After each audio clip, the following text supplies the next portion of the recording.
Happy Memorial Day, everybody. And for some reason, the games yesterday all seemed to end 11 to 10. You are Locked On MLB, your daily MLB podcast. Part of the Locked On Podcast Network, your team every day.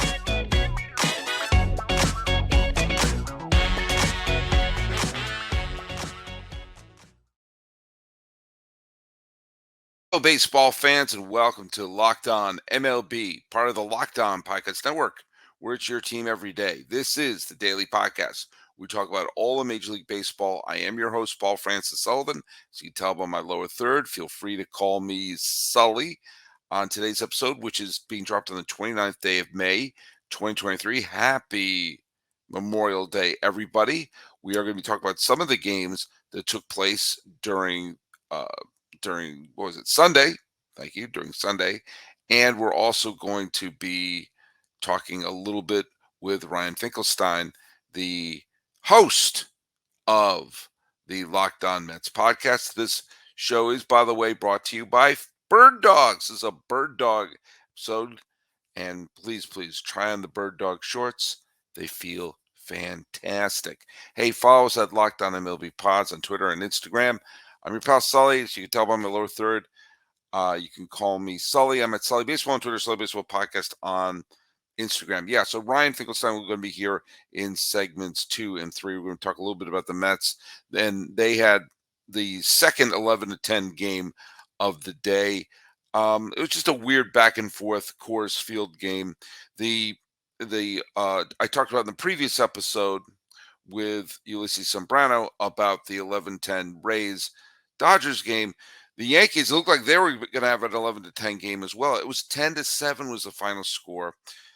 Yeah, that's a slugfest. It was started by Garrett Cole and Yu Darvish. There's something off with Yu Darvish. Look at Garrett Cole. He pitched well. Yeah, he got off to a slow start, and then he did okay. It's what an ace is supposed to do. You're going to win some games that you don't have your top stuff on. But man, the Padres have fallen now. They're 5 games under 500, and it's no longer that early. You got to figure something out pretty fast. The Guardians came back from behind. They scored a couple and had a walk-off hit as they are inching a little bit closer to first place, especially with the Minnesota Twins losing to the Baltimore Orioles. The final score of the Guardians and the Cardinals game was 4-3, and the Blue Jays behind Jose Barrios blanked the Twins. Jose Barrios blanked his former team 3-0. There was an interesting game.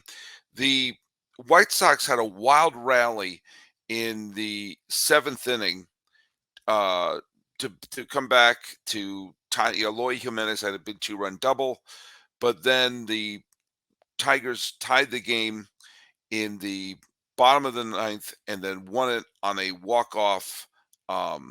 Eric, is it Hayes? Forgive me, sacrifice fly. There was an amazing catch by Riley Green to rob a home run earlier in the game. The Tigers are now 1 game under 500, and they have now creeped to within 1 game of first place in the American League East. So things are getting a little bit interesting. Also, with the Rangers loss and the Astros just again manhandled Oakland, who are just sinking faster than a rock. That was a 10-1 final, and oddly, the game didn't seem that close. With that, the Astros have pulled to within 2 games of first place Texas. I still think Houston's going to overtake him. Come at me, Ranger fans. And the Marlins blanked the Angels, and with that, the Marlins are now above 500, and they're chipping away. And look, do I think they're going to catch the Braves? No, but remember, I picked them to be a wild card team, and here we are. I got to address something here. I had a trivia question that I was saying was unanswered, and it turns out that I missed someone giving the correct answer. So let me get their name is here. Forgive me, I forgot. I was supposed to write down the name, but it was Craig Brindle. Craig Brindle on YouTube posted that the only current Hall of Famer to lead the league in home runs in his rookie year was Ralph Kiner, eventual Mets announcer for years and years. Ralph Kiner did it with the Pittsburgh Pirates. So, Craig Brindle, I'm sorry I didn't catch you giving the correct answer before. You did indeed get the correct answer. And my bad, I missed it. There's a couple other people who guessed correctly, but lo and behold, I missed Craig Brindle, and he posted that on the YouTube channel. So we're going to have a trivia question at the end of today's show. So listen all the way to the end to catch that. Meanwhile, well, let me just tell you something.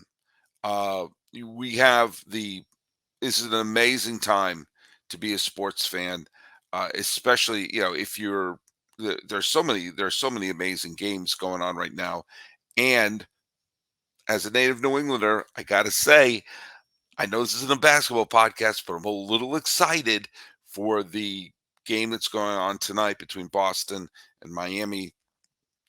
Winner goes to the NBA Finals. The Celtics won that game the other day with a tip in with, was it 2/10 of a second, 1/10 of a second, whatever it was a sliver of time. And what were the odds on that? I don't know. But if you're going to be throwing out any bets, let me tell you something. You should use FanDuel. FanDuel is the official betting partner of the NBA and it is our sponsor here today. Let me tell you something. If you're going to be making a bet during the NBA playoffs, use FanDuel to get a no sweat first bet up to $2,500. That's $2,500 back in bonus bets if your first bet doesn't win. You can use FanDuel, download the app. It's a safe and secure app. You don't have to worry. There's some shady betting places to go online, not FanDuel. Great promotions every day. You get paid instantly. There's no better place to place a bet for all the playoff action, whether it's NBA or Stanley Cup final. It's America's #1 sports book. So visit fanduel.com/locked on. You get a no sweat first bet up to $2,500. That's fanduel.com/locked on. FanDuel is the official sports betting partner of the NBA. All right, as promised, we have from Locked On Mets, we have Ryan Finkelstein here. We've got to give the people what they want, and people love the blockbuster, the influencer known as Ryan Finkelstein, back for the first time during the regular season this year. As I'm trying to get every single host to appear at least once this year, so we can check you up. But I have a feeling we're going to have you on more than once because it's going to be an interesting Met year. How you doing, buddy? Pretty good, pretty good. I'm glad you're calling me now instead of like 2 weeks ago. I feel a little bit better than I was back then. So things are trending in the right direction, I'd say. Yeah, Not the all the way Mets there, are but weird. The Mets are weird. They're a weird team. As we're recording this, they're even 500. I'll tell you, what a weird day today is. Because I recorded with Ulysses the episode where we talked about the Dodger Rays game. The final score of that game was 11-10. The final score of this game was 11-10. But this one is I think you expect an 11-10 game in Coors Field. You don't necessarily expect 11-10 in the Trop between the Rays and the and LA Dodgers. But this was a weird game. But baseball's always weird in Coors. You kind of always have to hang a little bit of an asterisk next to any Coors game. Absolutely. And I penciled this one in as the obviously, there could be many, and there was kind of two in a row. But going into this series, you had Scherzer and Verlander starting the first two, Tyler McGill starting this one. I kind of thought it would be a slugfest, especially when you get into the middle relievers that early into the game.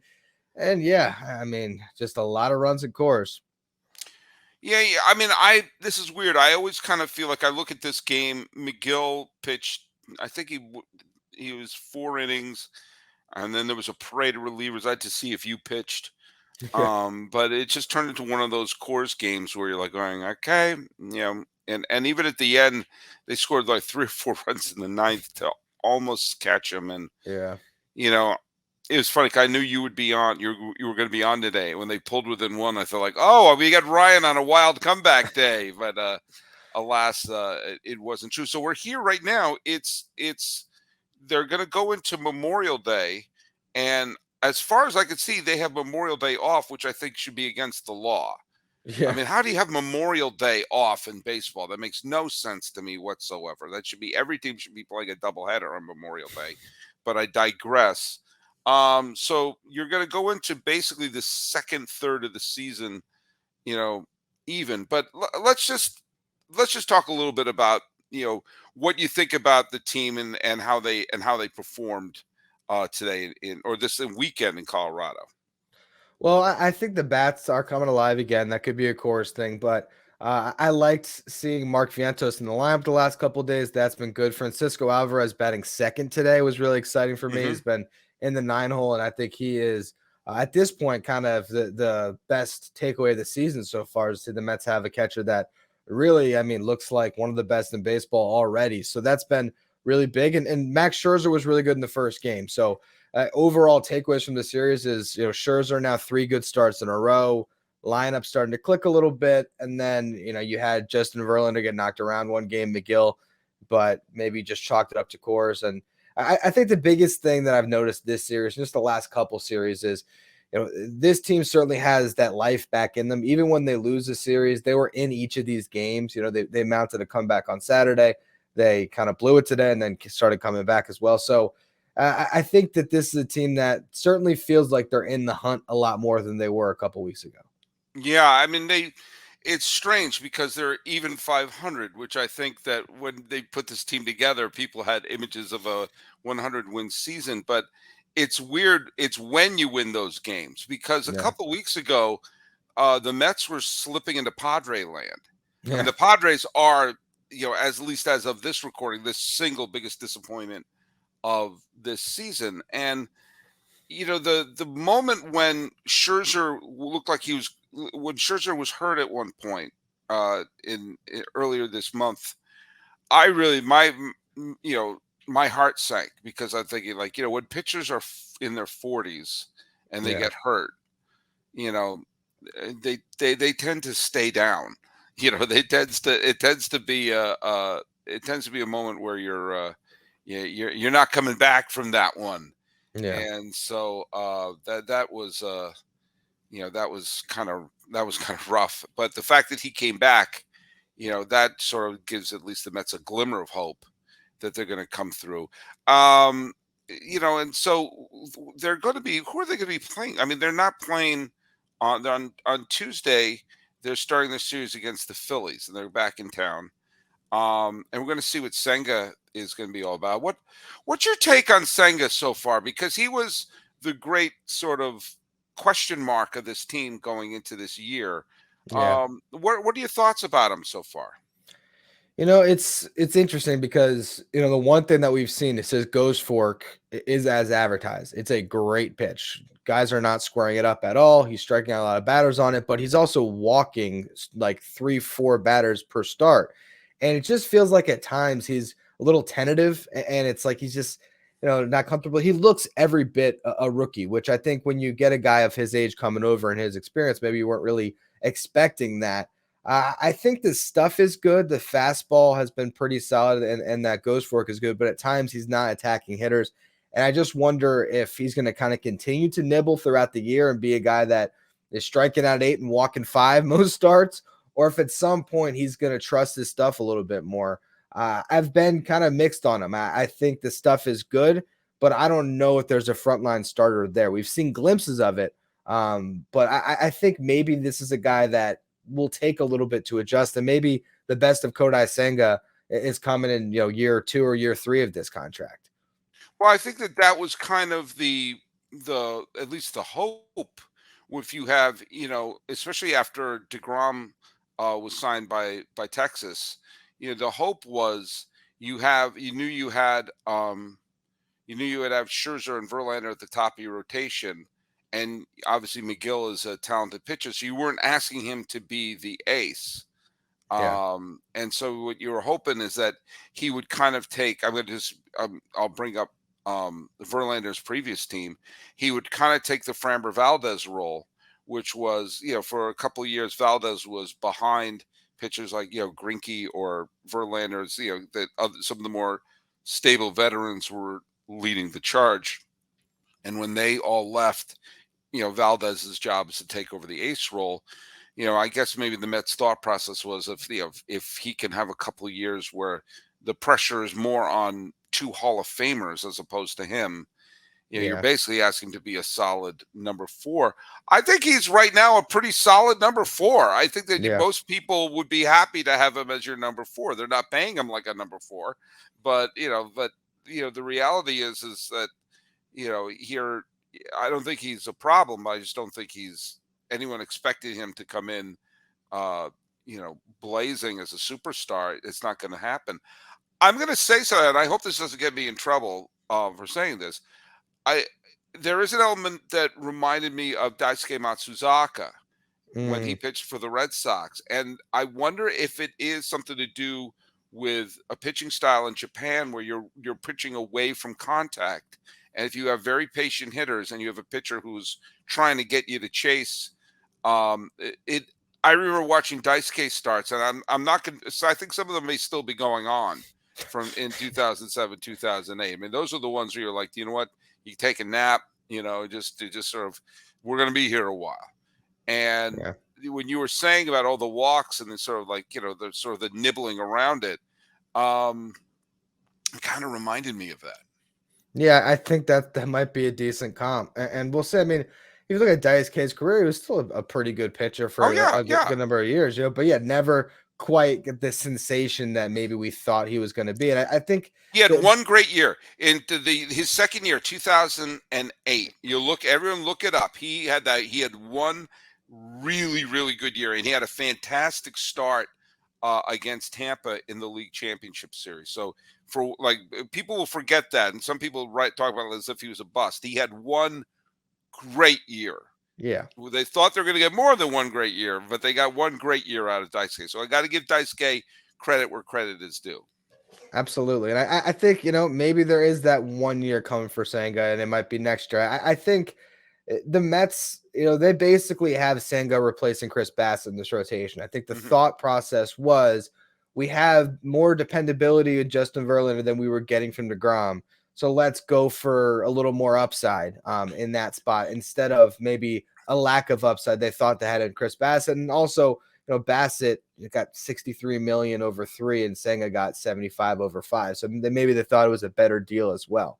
Mm-hmm. Ultimately, I think Chris Bassett on this team with the struggles that this rotation has had, he would have been huge because they just lacked that consistency. I think if, they were getting more from Scherzer and Verlander through this first kind of quarter of the season before the last couple of weeks, there would have been less expectation on Senga. And Senga's had a really it was kind of him and McGill, the only two guys that were healthy in this rotation. So I think there was a little more pressure on him to deliver. And maybe as the two aces kind of get out into the forefront a little more, maybe Senga as your 3 or your 4 can start to step up a little bit more than we've seen. But overall, like you said, he's been, if you want to call him a 4, he's been really solid. And I think he's kind of the 3 on this team.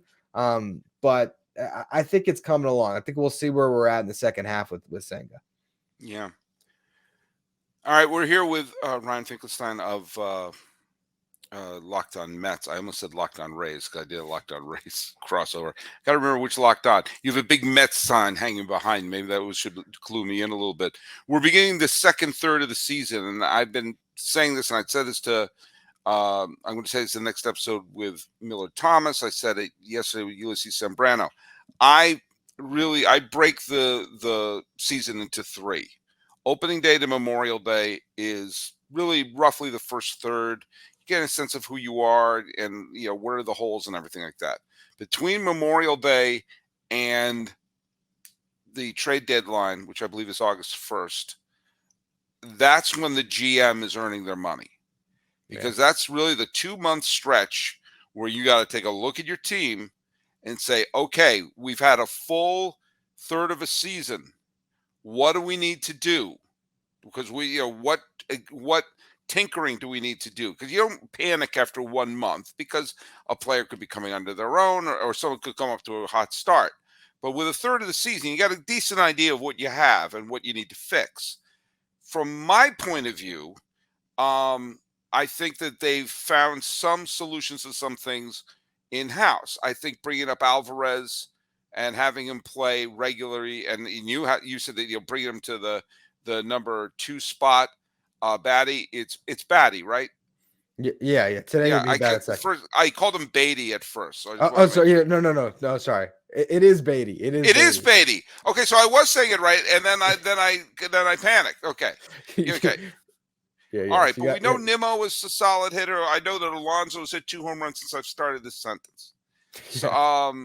I think that I think they probably need one more. They definitely need one more arm. I think in their bullpen, and I think trying to find that one more bat to sort of be that spark, add one more spark in that lineup, because I don't know what you're necessarily going to get about platooning Volgaback and Pham at this point. I think they should try to get one more hitter to kind of give the team a jolt. But what do you think they should be aiming for going into this next third of the season? I think you talk about Billy Upler. This is where he makes his money here. He's got to figure out how to complement a young core of rookies that have come up and have really kind of solidified themselves. Particularly so far, it's been Beatty and Alvarez. I think they've grabbed those starting jobs. Beatty has been great defensively at third, a little bit up and down to bat, but he's shown you enough. And Alvarez, I mean, across the board, especially this month, he's been awesome. The question right now, you have Mark Vientos on the roster. He got the last couple of starts. He could be the everyday DH. This is a guy that in AAA this year hit 13 home runs and really seemed to find something on breaking balls. Last year, I did a dive on this in my show, but he was not seeing breaking balls at all. He was chasing a bunch. He figured that out. He's not striking out as much. I think Vientos could be the guy, but it's about finding how to complement these guys. And I think Daniel Vogelback is this player where he draws his walks. You're going to look at an OPS plus or a WRC plus, and you're going to say, oh, he's a good player and he gets on base at a good clip, but he's not slugging. He doesn't face left-handed pitching. He doesn't field a position, and he clogs the bases. And he just kind of clogs your roster as well. So I think they got to figure out. I would, if they can't move him in a trade, I would DFA him just to open up some more time for some of these other players. They have another prospect who's hitting 350 in AAA, and Ronnie Mauricio. Every chance he could come up and be the second baseman. You could see Jeff McNeil in left. So they got to figure some things out. Starling Marte and Mark Cannon in the outfield have not been great this year. Marte, he's in year 2 of a 4-year deal. I think they're going to give him a very long leash to try to come around on it. Mark Cannon, though, is in the final year of a 2-year deal. So it's just trying to find the right veterans that are going to complement these young players. You know what you have in Nimmo, McNeil, Alonso, and Lindor, of course. These rookies seem to be good. It's about finding those pieces that mesh with them. And I think more than anything, they got to figure out who that fourth starter would be in a playoff rotation. And right now, it'd be McGill, and I don't think that that's good enough. Jose Quintana could be coming back soon. So it's a matter of seeing when he comes back, what he looks like. Carlos Carrasco as well. So I think this is a period where they still got a lot of questions to answer, but there's plenty of talent to find the right answer at some point here. Yeah, and this is a different situation than San Diego. San Diego spent a ton of money. The Mets spent a ton of money. The Mets need some adjustments here or there. The Padres have to do some soul searching. Yeah. And I think the Mets are in a better place. Yes, Atlanta's a wonderful team, and they're going to be tough to catch, but they caught the Mets last year. I mean, it is possible. And I've also find it very interesting that one of the biggest challenger. Now, I did pick Miami to be a wild card team. Wow. In the beginning of the year, because I liked their pitching, and I thought Arise was going to be. I thought Arise was going to be a spark plug, and I didn't. There's a couple teams I didn't trust, like the Phillies. I didn't trust some of the teams that were contenders last year. So yeah, I did pick the Marlins, and the Marlins looked pretty good, especially if Yeah. Soler keeps hitting like this. And he's been a revelation. But look at, I don't think the Mets need to make a major move. I think you and I agree. They need a professional hitter in that lineup who may be able to fill a position as well and not be the Daniel Vogelback, Steve Balboni type. And I think just another arm, and we'll see. I mean, maybe Quintana, maybe Carrasco could develop into that. I don't think you need to make the big, huge Mongo deal. Yeah. They've made huge Mongo deals. I think they need to make an adjustment here or there, and I think they're going to go a long way. Well, look at Ryan. I think the Mets are going to be good. I just think they need to just make a few adjustments. I agree. I think that this team is not far off. And the biggest thing was getting this rotation to a place where there's some consistency.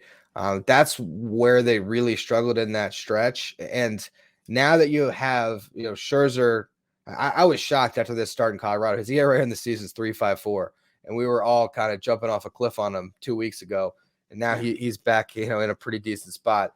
If Scherzer and Verlander remain healthy for the rest of this season, I'd be pretty surprised if the Mets weren't a playoff team. It's just about finding the right other pieces around them, around the core that you got. But like you said, it's not far off, and there's so much talent here, particularly with what these rookies have added. Yeah, I 100% agree. Well, look at Ryan. This is it should be a fun year, and we're going to definitely have you back on a bunch of times during this year. I am going to drop our trivia question for today. And unlike the previous one, I won't miss when someone actually answered it correctly. So I'll try to see what I can do here. So I'm going to have to, this is very carefully worded. So it is, and carefully worded, but I made a spelling mistake. Hey, how about that, Sully?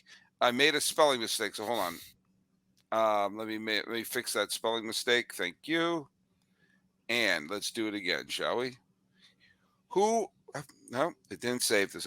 Who are the only, not they only, who are the only two players to play in the postseason for two different World Series winning New York franchises? Now, it's phrased that way because only two players played for a World Series winner, actually played in there, didn't ride the bench, actually played in the postseason for two New York teams that won the World Series. They could be the Brooklyn Dodgers, it could be the New York Giants, could be the Yankees, could be the Mets. What combination? There's a combination of those two franchises who won the World Series. Only two players have multiple rings from New York teams. Who are they? That actually played in the postseason. Who are they? That's going to be our trivia question. Hopefully I explained it well enough. Did I explain it well enough? I think I kind of did. But one thing we don't have to explain is why it's great to have Ryan Finkelstein on the show. Ryan, tell people where they can listen to your extraordinarily popular podcast that my friend Andre Dubuchet listens to, the Emmy-nominated writer for Conan O'Brien, who is a huge Met fan.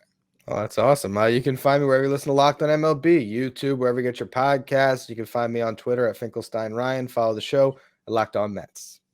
And you can follow me.